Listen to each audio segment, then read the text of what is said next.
প্রতি বছর শুষ্ক মৌসুমে আগুন লাগে সুন্দরবনে। এতে ব্যাপক ক্ষতি হয় বনের। প্রতিবার অগ্নিকাণ্ডের পর তদন্ত করে বন বিভাগ। প্রায় প্রতিটি তদন্তেই এক শ্রেণীর অপরাধী চক্রের জড়িত বিষয়টি উঠে আসে। এবার যেন এমন ঘটনা না ঘটে সেজন্য নেওয়া হয়েছে সতর্কতা। বন বিভাগ জানায়, বাগেরহাটের শরণখোলা, মোরেলগঞ্জ ও মংলা উপজেলার বন সংলগ্ন সুন্দরবন, পূর্ব বন বিভাগের জিউধরা, চিলা, জয়মনি, কপিলমনি ও কটকাসহ প্রবেশপথে বিড়ি, সিগারেট ও দাহ্য পদার্থ নিয়ে প্রবেশ করতে পারবেন না জেলে, বাওয়ালি ও স্থানীয়রা। এ উদ্যোগকে সাধুবাদ জানিয়েছেন এলাকাবাসীও।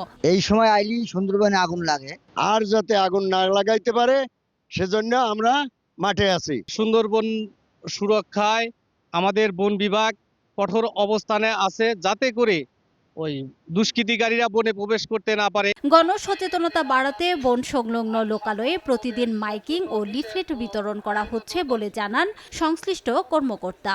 আমাদের ওখানে প্রায় ৮-১০ কিলোমিটার এলাকা ব্যাপী কিন্তু বিশেষ করে নাংলি, ধানসাগর ক্যাম্প, তারপরে কলমতেজি, এইগুলো গুলশেখালি, এই জায়গাগুলোতে কিন্তু এই মাইকিং এবং প্রচারণা এবং মসজিদে সংবাদ দেওয়া হলে এইটা আসলে আগুন লাগানোর যে সময় অন্তত এপ্রিল মাস পর্যন্ত আমরা এটা চালিয়ে যাব। বন বিভাগের তথ্য মতে সুন্দরবন পূর্ব বিভাগে গত ২৩ বছরে ২৭ বার অগ্নিকাণ্ডে ১০০ একরের বেশি বনভূমি পুড়ে যায়।